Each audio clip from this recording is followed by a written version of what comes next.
I don't know how February is already here, but I can at least say I can look back at January and feel good about my first gaming month of the year. I finished something even if it was short, got started on one of my most anticipated games, and tried a bunch of January's drops to see if they were worth putting in the backlog with mostly good things to say. Video making did take some of the time, but the time I did play made for a good first month to hype me up for longer experiences. So with those good vibes, let's get into the JRPGs I played in January.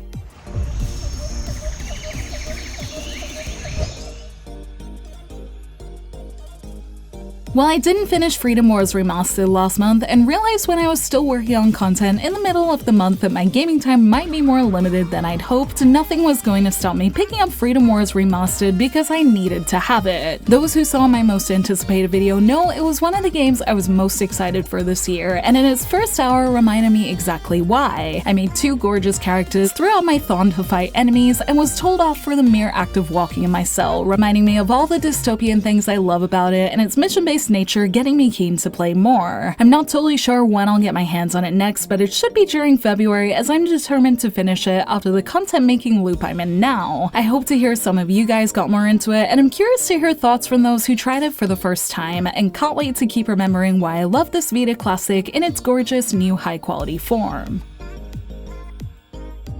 A nice surprise in January was receiving a code for Neptunia Riders vs Dogoos, which I was initially just going to play a bit of. However, I happened to see that it had a shorter runtime, and after struggling a bit to balance console time with other things last year, you bet I was so happy to see a more than achievable length. So not only did I finish Neptunia Riders, I ended up platinuming it too, which I made a short about. I'm working on a more in-depth review of it at the moment, but the sentiment I left with is that, like most Neptunia games, it's good lighthearted fun. Its simple driving mechanics are weirdly enjoyable in practice when it comes to hitting enemies for doggos and learning the gimmicks of each stage, and while it's a driving action spin-off rather than a JRPG, it definitely scratches the silly JRPG itch with its premise and twists on how this doggo world came to be. So while it might not be worth it for people who like bigger or cheaper experiences, it was fun for me, and I can't wait to share more why I had a good time with it, especially as my newest platinum since 2020. Since that platinum, I'm fully done with it now, so it feels good to have one in the can, especially as January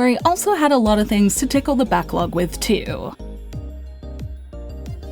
There was a way to experience a lot of January's offerings without buying the full experiences, so I decided to jump into a couple of things just to check them out, along with continuing my other JRPG endeavors, including my Switch quest and the pre-death time to that smartphone game that ate my 2024. I'll quickly take a chance to address Resleriana, as I did play both the English version and Japanese in January, although things did change a little when that English end of service was announced. Before that, I was making solid progress in the main story when I could. I got to the latter part of chapter 15 fully thanks to adjustable difficulty being added early in the month, and was feeling super optimistic about it since now I could finish the story without gacha units. But then that pesky end of service got announced, so now I'm back to maining the Japanese version, as I really can't find any motivation to play the English one anymore since they promise we won't get the end of the main story. I've recorded a video about that already, so you'll get my full thoughts on it soon, but I can say already removing the server juggle has admittedly been nice as I was playing both, but I also feel really sad for those who don't want to take that route and have the English version as their main, but again, thoughts on that for another day as there's a lot to say. In terms of trails, I did get some Trails to Azure time in, although not as much as I'd like due to previously mentioned dying server game having a lot of limited time events, alongside also being stuck in an Azure boss battle. But I feel like I made up for this by trying the battle demo for Trails through Daybreak 2, and found it weirdly motivating to keep going on my Trails journey. The upgrades to Trails' combat have been good, and since I only just got to the battle tutorial when I stopped my time with the first Daybreak demo, it was my first time trying the active turn-based blend of combat, and was really cool and beautiful to watch. Since Azure is just an upgraded older Trail, seeing similar systems with true modern graphics and mechanics is always fun, which gets me excited as these will at least be in Sky first chapter when it comes out. Going forward, I'm still excited to finish the good Trails I'm not far off finishing, and get to newer ones this year as the series' modern offerings really show it off well. Finally, the fan Phantom Brave Lost Hero did end up crossing my path thanks to its demo, and seems cute and fun, even if I want to play the first one more someday. It was easy to see in Lost Hero's first hour that a lot of events occurred in the first one, so you are walking into a sequel. And while its English voice acting might not be the best I've heard in recent times, the story of a girl who helps and is helped by phantoms only she can see seems cool, alongside that tactical NIS gameplay that I've been wanting to spend time with in a more simplified way. The first game, Phantom Brave the Bermuda Triangle, thankfully also had a release recently and for fairly cheap, so probably by the time I get to it, it'll be too cheap to pass up. That'll be fun, as these older NIS games are always interesting to try, so I hope to add both games to my collection someday.